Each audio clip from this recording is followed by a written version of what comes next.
오늘 본문 말씀을 중심으로 오늘 신앙 베이직 6번째 시간, 신앙 베이직 6번째 일과 신앙, 노역이 아니라 소명이다. 일과 신앙, 노역이 아니라 소명이다 라는 제목으로 하나님 말씀 증거하겠습니다. 여러분, 요즘 날이 참 덥습니다만 일하기 참 힘들지 않습니까? 일하기가 힘들게 느껴지면 우리에게 드는 생각이 이 일을 언제까지 해야 하나 하는 고민입니다. 그래서 오늘날 직장인들과 또 개인 사업을 하는 분들 중에 흔히 이제 꿈꾸는 이상 중에 하나가 속히 이 파이어족이 되는 것입니다. 이 파이어 그러면 F-I-R-E, 해고한다, 불 이런 뜻도 있습니다만 자기 스스로를 해고한다라는 뜻에서 파이낸셜, 재정적으로 인디펜던스, 독립을 이루어서 리타이어, 은퇴를 하는데 early, 일찍 한다는 겁니다. 그래서 가능한 빠른 시간 안에 경제적인 자유를 이루어서 직장과 사업에서 은퇴해가지고 현업에서 떠나서 자유로운 삶을 향유하면서 살아가자. 이게 이제 이상이라는 것이죠. 그래서 여행도 하고 배우고 싶은 것도 배우고 또 먹고 싶은 데도 돌아다니고 만나고 싶은 친구도 만나고 이렇게 신나게 살아가는 것입니다.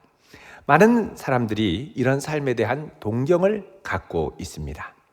이런 파이어족이 되고자 하는 열망 배후에는 사실 어떤 전제가 있냐 하면 지금 하는 일이 고되고 또 힘들고 스트레스 받고 그렇게 큰 의미를 찾지 못하고 할 수 있으면 벗어나고 싶은 일이다라는 생각이 들어 있습니다. 꼭 파이어족이 되지 않는다 하더라도 내가 지금 하고 있는 일에서 속히 벗어나고 싶은 마음이 있는 분들이 꽤 많이 있습니다. 그래서 빨리 이 일이 끝나면 좋겠다. 그래서 은퇴까지 몇 개월 남았다. 손꼽아 기다리면서 빨리 은퇴하면 좋겠다는 소망을 갖고 있는 분들도 많이 있습니다. 과연 은퇴하는 것이 얼마나 좋을까요? 사람마다 다르겠습니다만 얼마 전에 어떤 성도님 부부가 코로나로 인해서 자가격리에 들어갔습니다. 걸리지는 않았습니다만 2주간 직장도 나가지 않고 일도 하지 않고 가만히 집에만 있고 그래서 주문해서 먹고 텔레비전 보고 잠도 실컷 자고 멍 때리기도 하고 얼마나 좋았을까 하는 생각이 들겠습니다만 이분들도 처음에 되게 좋아했다고 합니다. 처음 이틀 너무 좋았고 3일에는 감독이 좀 떨어지더니 4일부터는 좀이 쑤시고 가만히 있으면 너무너무 힘들고 끝날 때쯤 되니까 거의 이렇게 미칠 뻔했다고 말씀을 하십니다. 그러면서 하는 말이 아무것도 안 하고 가만히 있는 게 이렇게 힘든 줄 몰랐다는 것이죠. 그러면서 들은 생각이 빨리 은퇴하기만을 손꼽아서 기다리고 있는데 은퇴하고서 이렇게 살면 어떻게 하지? 라고 생각을 하니까 암담하더라는 것입니다. 여러분, 우리는 왜 일에서 은퇴하고 속히 떠나기를 원합니까? 그것은 지금 하는 일이 힘들고 고되고 스트레스를 받는다는 생각이 많기 때문입니다. 밥벌이로 이 일을 하기는 하지만 이 일에 내가 큰 의미를 느끼지 못한다는 생각이 많기 때문입니다. 사실 이러한 생각은 오늘날 서구 문명의 근간이 되는 헬라적 세계관에 근거합니다. 헬라 세계에서 일 자체는 저주였습니다. 고대 철학자인 아리스토텔레스는 일을 하지 않아도 살아갈 능력이 되는 상태야말로 진정으로 가치 있는 삶의 첫 번째 조건이라고 주장한 적이 있습니다. 오늘날로 말하면 소위 말하는 이 파이어족이 되는 것, 이게 진정으로 가치 있는 삶의 첫 번째 걸음이다 라고 말하는 것과 비슷한 것입니다. 왜 이런 생각을 하게 됐을까요? 그것은 헬라 철학이 갖고 있는 이원론 때문입니다. 영혼은 고상한 것이고 물질은 저급한 것이고, 그래서 인간은 영혼의 진리를 추구하면서 살며 이데아를 바라봐야 되는데 우리의 육체는 연약하고 정욕에 이끌려서 영혼의 길을 왜곡하고 방해하는 저급한 것이라는 겁니다. 그래서 영적으로 고결한 생활을 하려면 육체를 가능한 무시해야 하고 금욕해야 하고 육체를 통해 하는 일들을 가급적 벗어나야 영혼을 추구하는, 진리를 추구하는 생활에 방해를 받지 않는다고 생각을 했습니다. 그래서 육체의 일은 영혼이 추구하는 지고한 행복의 걸림돌이 되기 때문에 이런 일은 가능한 노예에게 맡겨야 된다고 했습니다. 그래서 여러분, 헬라 세계는 노예 제도를 정당화하고 있죠. 그래서 이들은 일이란 것은 천하고 악한 것이고 인간의 존엄한 삶을 해치는 것으로 보았습니다. 만약 우리가 파이어족의 삶을 동경한다면 우리는 상당히 이런 사조에 동조하고 있는 셈입니다. 여러분, 그렇다면 성경은 일 자체를 어떻게 보고 있을까요? 창세기를 보면 놀라운 것은 세상에 처음부터 일이 있었다는 겁니다. 우리 하나님, 창세기 1장 1절에 태초에 하나님이 천지를 창조하시니라. 창조하시는 일을 행하셨다는 것이죠. 여러분, 창조하는 것 절대 쉽지 않습니다. 완전히 그 자체에 몰입해야 창조적인 일들이 나오죠. 하나님이 처음 하셨던 것은 뭐냐? 크리에이티브 워크, 창조적인 일을 하셨다는 겁니다. 우리 하나님은 일하시는 하나님입니다. 한 번만 하고 그만두신 게 아니라 하루 하시고 그 다음 날 하시고 셋째 날 하시고 닷새 엿새째까지 열심히 일하시고 그 다음에 마지막 7일째 쉬셨습니다. 워라벨이죠. 일과 쉼의 균형, 6대1의 균형을 갖고 하나님이 일하셨습니다. 요즘은 5대2지요. 5대2인 이유 중에 하나가 무엇일까 생각을 해보면 그만큼 오늘날 이 세상이 죄의 영향으로 타락하고 일의 피로도와 죄의 영향력으로 사람이 지치고 힘들어지는 강도가 강하기 때문이다라는 생각을 해보게 됩니다. 자, 하나님은 맨 처음에 열심히 엿새 동안 일하시고 그 결과로 세상을 만들고 사람을 만드셨습니다. 사람은 특별히 하나님의 형상대로 지으셨죠. 그리고 하나님의 형상대로 지음받은 이 사람 역시 새롭게 지음을 받고 낙원인 에덴 동산으로 인도함을 받아서 일하도록 부름을 받습니다. 일이라는 것은 헬라 세계관이 주장하는 것처럼 성경은 악하고 저주스럽게 보지 않습니다. 일은 뭐냐? 하나님의 뜻을 이루어가는 축복의 일부로 보는 것이죠. 우리도 천국을 이루어가는 그리스도의 몸을 이 땅에 이루어가려면 가만히 있어서는 안 됩니다. 함께 하나됨을 이루고 지체를 섬기기 위해 일하는 성도들이 많아져야 합니다. 그래서 천국을 이루어가는 좋은 교회의 특징은 뭐냐? 일할 수 있는 일꾼이 많은 교회입니다. 여러분, 좋은 일꾼으로 준비될 수 있기를 축원드립니다. 예수님이 이 땅에 오셔서 성육신 하셔서 오신 것은 세상을 유람하고 맛있는 거 먹고 맛집 찾아가고 친구들 만나고 소위 말하는 파이어족으로 살기 위해 오신 게 아닙니다. 예수님은 이 땅에 일하기 위해서 오셨죠. 일하기 위해서 오셨습니다. 자, 우리 요한복음 5장 17절을 보겠습니다. 우리가 흔히 지나칠 수 있는 말씀입니다만 이 말씀의 의미를 곰곰이 생각해 봐야 됩니다. 요한복음 5장 17절. 자, 우리 같이 읽어보겠습니다. 5장 17절 시작. 예수께서 그들에게 이르시되 내 아버지께서 일하시니 나도 일한다 하시매 아멘. 하나님께서 일하시니까 예수님도 일한다. 예수님은 이 땅에 일하기 위해 오셨습니다. 여러분, 특별히 이때가 언제냐면 안식일이었죠. 안식일에 일하시는 이유는 안식일의 의미가 왜곡됐고 그래서 도리어 안식일에 핍박받고 고통받고 죄와 질병의 저주로 힘들어하는 사람들이 있기 때문에 이들을 자유케 하기 위해 예수님이 일하신다는 것입니다. 예수님도 일하시는 예수님입니다. 자기 생명을 내어주기까지 진이 다 빠지기까지 일하셨습니다. 아버지의 일을 이 땅에 하는 것은 아버지의 영광을 이 땅에 성자께서 드러내기 위해서입니다. 사람은 이 땅에서 하나님의 형상을 반영하도록 하나님의 형상을 따라 지음받았죠. 기억할 것은 어떤 피조물이라도 하나님이 지으신 모든 피조물 중에 일하라고 부름받은 존재는 사람밖에 없습니다. 동물 보고 일해라, 또 식물 보고 일해라 부르지 않았다는 거죠. 오직 사람만이 하나님이 지으신 에덴 동산에서 일하도록 부름받았습니다. 하나님의 형상을 가진 인간이 이 땅에서 일하는 것은 그 일이 하나님의 형상과 통치를 드러내는데 그만큼 중요한 부분이기 때문입니다. 일하는 것은 창조 때부터 새겨진 일종의 사람의 DNA와 같습니다. 물론 일과 안식이 균형을 이루어야 하겠습니다만 우리에게는 일하는 DNA가 태초부터 새겨져 있습니다. 그래서 나 일 안 하고 놀고 싶어. 그럼 계속 놀기만 해보십시오. 일하고 쉬고 싶을 겁니다.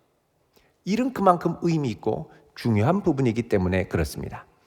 자, 그렇다면 어떤 일을 해야 할까요? 자, 하나님이 사람을 처음 창조하시고 주셨던 사명을 보면 이렇게 말씀을 합니다. 다시 창세기로 가셔서 오늘 본문 이전에 1장 28절에 보면 하나님이 사람을 처음 창조하시고 창조 언약으로 주신 사명이 있습니다. 여기 보면 생육하고 번성하여 땅에 충만하라, 땅을 정복하라, 모든 생물을 다스리라 라고 말씀하시죠. 자, 먼저 생육하라라는 건 가정을 이루고 출산을 하고 믿음의 가정과 후손을 아름답게 이루어 가라는 것입니다. 요즘은 가정이 하나 되는 것도 참 쉽지 않거니와 출산하여 아이를 양육하는 과정도 참 만만치 않습니다. 자, 이 생육하는 것 어떻게 보면 참 힘든 일이죠. 가사 노동일 수도 있고 또 가게를 부양하기 위해 하는 일일 수도 있습니다. 생육하고 번성하는 것. 그 다음에 번성하라라는 말씀은 하나님이 주신 복으로 삶의 현장이 풍성해질 수 있도록 하라는 것입니다. 정복하라는 것은 하나님이 주신 이 세상에서 이 피조 세계의 새로운 것들을 발견하고 하나님이 창조하신 것들을 새롭게 발견하고 또 발전시키고 새로운 문명과 문화를 세워가라는 것이죠. 이 세상은 가만두면 끊임없이 혼돈과 공허의 세력에 잠식당하게 되는데 이 세력을 이겨내고 몰아내면서 하나님의 뜻이 온전히 이 땅에 드러나도록 하라는 것입니다. 다스리라는 것은 하나님의 뜻이 하늘에서와 같이 땅에서 이루어지도록 이 에덴에서의 삶을 유지하고 지키고 가꾸어 가라. 쉽게 말하면 삶의 현장을 하나님의 뜻에 따라 경영하라라는 말씀입니다. 자, 이거 하나하나가 다 뭐냐? 하나님의 뜻을 이 땅에 펼쳐가는 일들이죠. 여러분, 이런 것들을 가만 생각해 보면 이게 워낙 중요한 문제이기 때문에 나라에서 담당하는 거대한 프로젝트인 경우가 많이 있는 걸 발견합니다. 예를 들면 생육하고 번성하라. 요즘 안 되죠. 여러 가지로 사실 죄의 구조가 큰 영향을 끼칩니다만 저출산 극복 프로젝트, 어마어마한 돈을 쏟아부어서 출산율을 높이려고 합니다만 잘 되지 않습니다. 복지정책 확장, 쉽지 않죠. 과학기술 발전, 또 지속가능 경영, 이런 것들 많이 얘기합니다만 이런 것들이 필요하다는 건 알지만 만만치가 않습니다. 이 땅이 죄로 인해 어그러지고 왜곡되었기 때문입니다. 사람은 자신의 힘으로 절대 죄성을 극복할 수 없습니다. 그러니까 국가적인 프로젝트로 많은 돈을 퍼부어도 번번이 어려움과 좌절을 겪게 되지요. 오늘 본문에 보면 하나님께서 처음 세상을 창조하시고 에덴 동산을 만드셨습니다. 그 다음에 사람을 만드셔서 어떻게 하느냐? 일의 현장으로 인도하시는 장면이 등장합니다. 자, 15절 같이 읽어보겠습니다. 2장 15절 시작. 여호와 하나님이 그 사람을 이끌어 에덴 동산에 두어 그것을 경작하며 지키게 하시고 아멘. 자, 하나님이 사람을 이끌어 에덴 동산에 두시자마자 하신 것이 무엇입니까? 일 주신 거죠. 일감 주신 겁니다. 에덴을 경작하고 지키라고 하셨습니다. 자, 경작하고 지키는 일, 정원 가꾸는 일이죠. 에덴 동산, 에덴 가든이니까요. 그래서 이런 직업을 우리는 정원사, 가드너라고 합니다. 하나님이 아담에게 처음으로 주신 직업이 뭐냐? 가드너입니다. 서양에 보면 가드너라고 하는 성을 가진 분들이 있지 않습니까? 정말 숭고한 직업을 가진 성이죠. 자, 이 직업은요, 가만 보면 하나님의 직업이기도 하고 그리고 예수님의 직업이기도 합니다. 자, 하나님께서 3장 8절에 보시면 바람이 불 때 동산을 거니셨다고 그랬죠. 하나님이 동산에 오실 이유가 별로 없습니다. 동산을 거니신 건 이 동산을 친히 관리하시고 가꾸어 가시는 분이라는 거죠. 아담도 가꾸어 가지만 하나님도 정원사입니다. 또 요한복음 20장 15절에 보면 예수님께서 부활하시고 나서 마리아가 무덤에 갔을 때 예수님을 몰라보고 막 울었습니다. 근데 20장 15절에 보면 뭐라고 말씀하냐 하면 마리아가 예수님을 동산지기인 줄 알았다 이렇게 얘기합니다. 동산지기, 영어로 가드너죠. 예수님을 가드너로 알았습니다. 사실 가드너입니다, 예수님이. 그래서 예수님이 이 땅에 처음 오셨을 때 직업이 뭐냐? 가드너와 아주 비슷한 직업, 목수일을 하셨죠.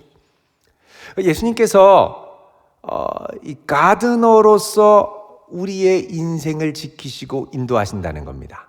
자, 하나님도 예수님도 다 동산을 지키시고 관리하시는 걸 기뻐하시고 우리에게도 그 동산지기의 사명을 맡기시고 어떻게 하라고 그랬느냐? 경작하고 지켜라 이렇게 얘기합니다. 여기 이제 경작한다는 말이 히브리어로 아바드입니다.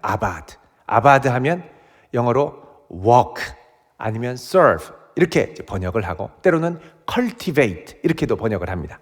자, work, serve 하면은 동산에서 일하는 것이죠. serve 하면은 섬기는 것, 서비스를 제공하는 겁니다.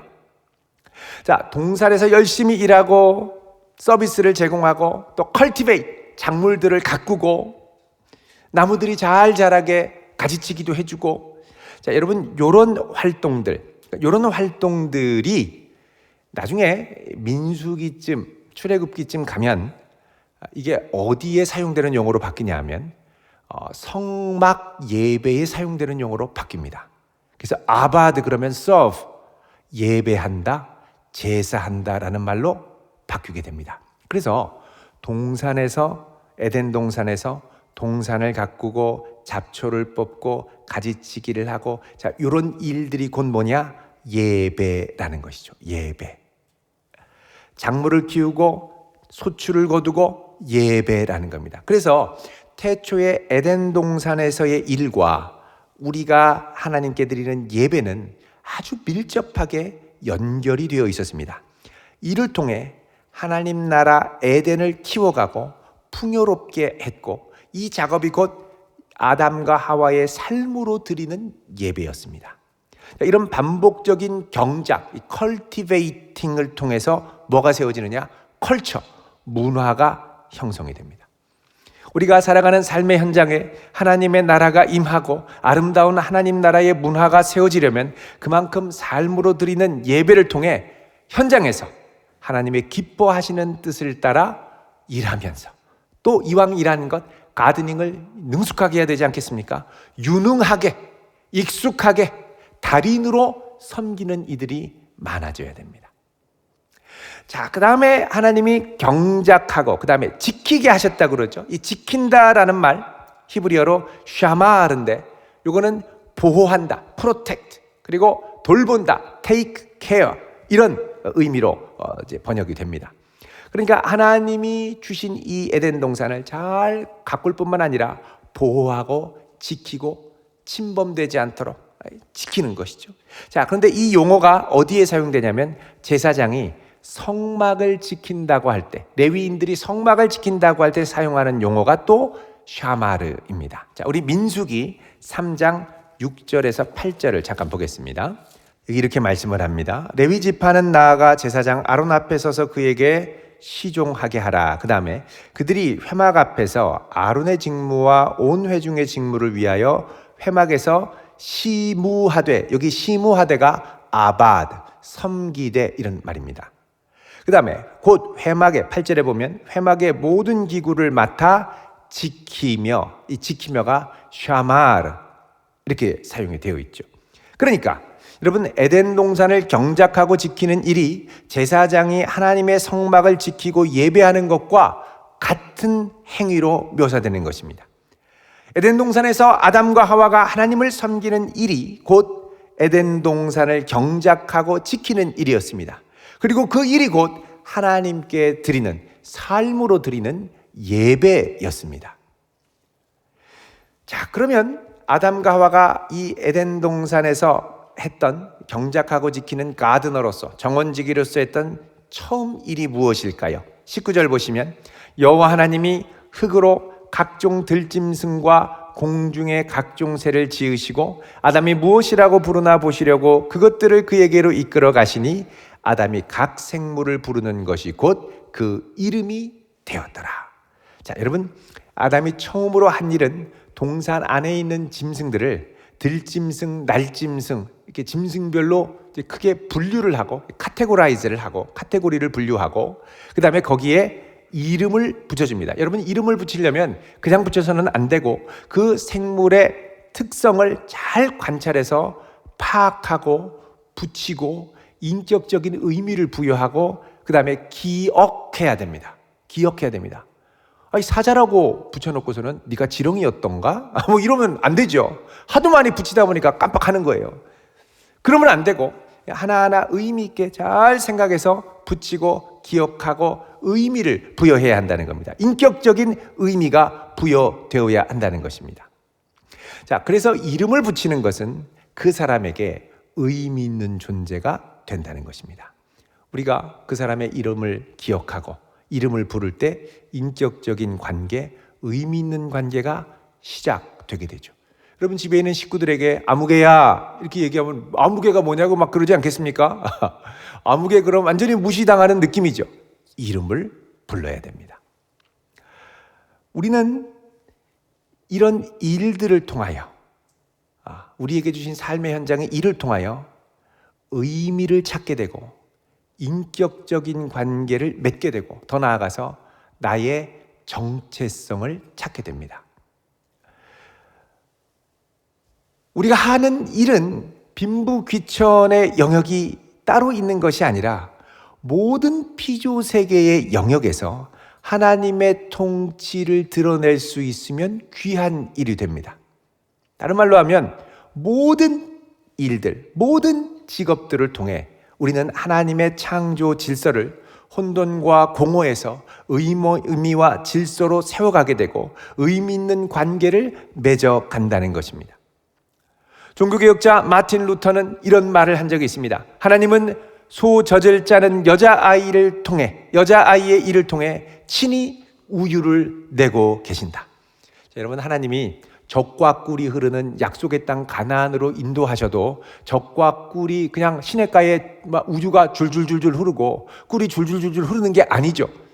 풍성한 젖과 꿀을 맛보게는 하셨지만 그 젖과 꿀이 흐르게 하려면 가가지고 소녀가 소 젖을 짜야 되고 또 야생 꿀이나 대추 야자를 짓이겨서 시럽을 만드니까 그 대추나 야자 나무 위에 올라가서 대추를 채취하고 또 야생 꿀을 채취해야 꿀이 흐르게 됩니다. 그러니까 별거 아닌 것 같은 그냥 일상의 직업 같은 흔히 말하는 별거 아닌 직업, 허드렛 일을 하는 직업 같은 작은 직업이라 하더라도 그 일을 통하여 하나님의 은혜의 통로, 축복의 통로가 된다면 그 일은 의미 있는 하나님의 복을 매게 하는 손길이 된다는 것입니다.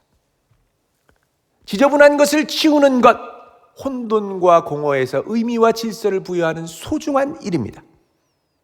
우리 하나님이 치료의 하나님이시고 또 우리의 연약한 것을 고치기 원하시는 하나님이라면 때로 기적을 통해서 역사하시기도 하지만 의사의 손을 통해서도 치료하시죠.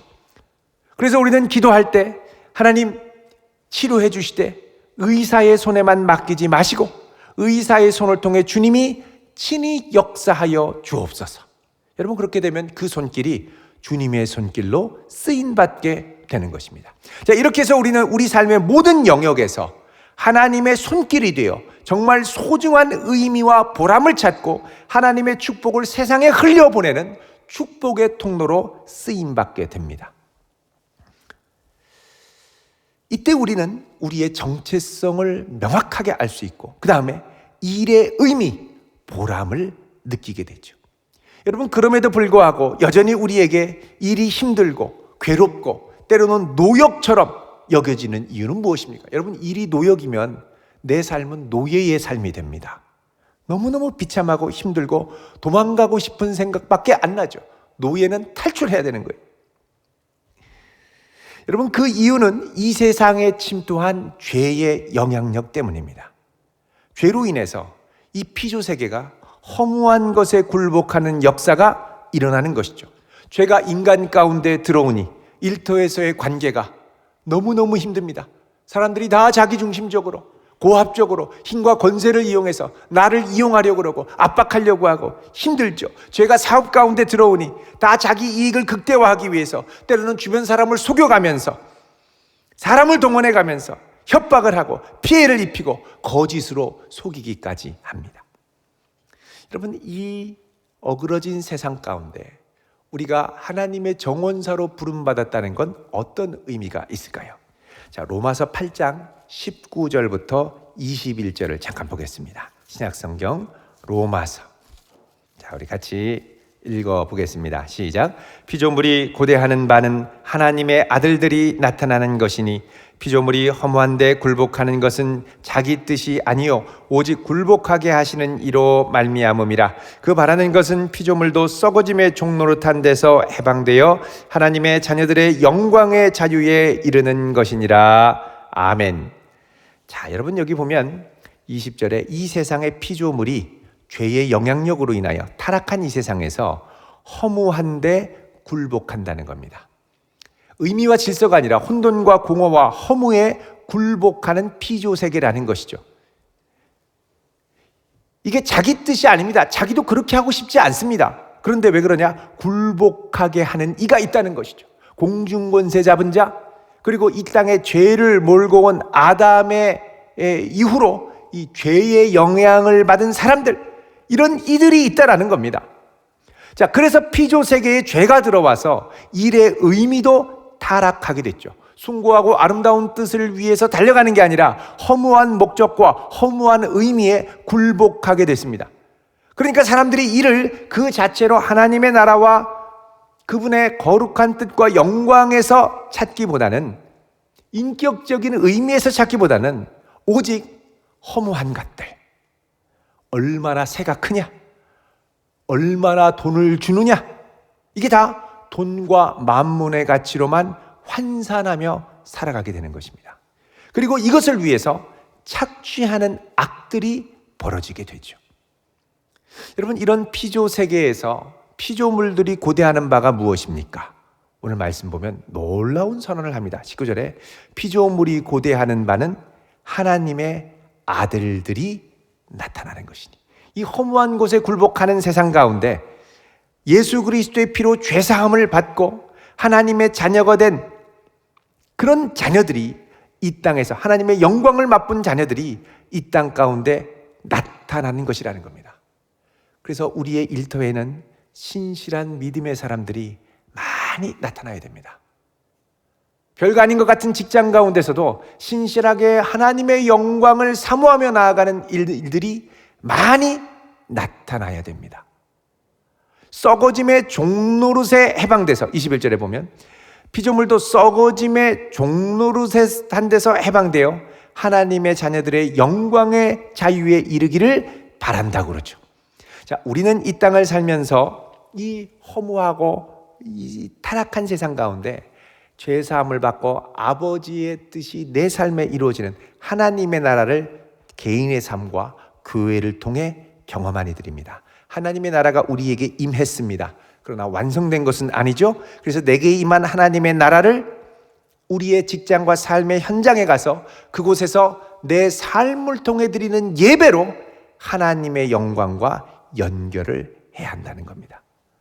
그래서 주님이 우리를 이 어두운 세상에 빛이요 소금으로 부르시고 왕 같은 제사장으로 부르셨죠. 그것은 이 타락한 세상 가운데 아버지의 뜻이 이 땅에 임하기를 기도하며 주어진 삶의 현장에서 악과 싸우며 세상의 허무한 가치와 의미와 방향과 싸우며 오직 하나님의 나라와 뜻을 위해 달려가기를 위해 최선을 다하는 사람들입니다. 이런 하나님의 자녀들에게 일이란 건 단순히 밥벌이가 아닙니다. 돈을 벌기 위해 억지로 견디는 노역이 아닙니다.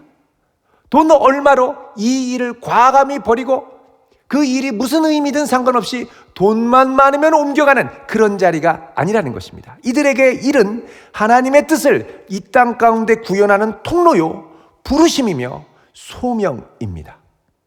일의 환경은 죄의 영향력으로 불완전합니다. 그러나 이 불완전한 삶의 현장 가운데 하나님의 뜻과 하나님 나라의 질서와 의미를 가져올 수 있도록 부름을 받고 기도할 때 하나님께서 성령을 부어주시고 왕같은 제사장의 사명을 삶의 현장 가운데 감당하게 하시죠. 그래서 우리는 우리 삶의 현장에 하나님의 뜻이 이루어지는 역사를 경험하고 이 일을 위하여 기도해야 합니다. 그래서 우리의 직장은 거칠고 힘들지만 곧 예배의 현장이 됩니다. 여러분, 그곳에서 삶의 예배를 아름답게 드리고 하나님이 기뻐하시는 숭고하고 올바른 가치를 찾고 따라갈 수 있기를 축원드립니다. 그리고 나를 통하여 그곳에 있는 많은 이들이 하나님의 영광을 보게 되고 하나님의 나라를 알게 되고 그 일터가 변화하게 되고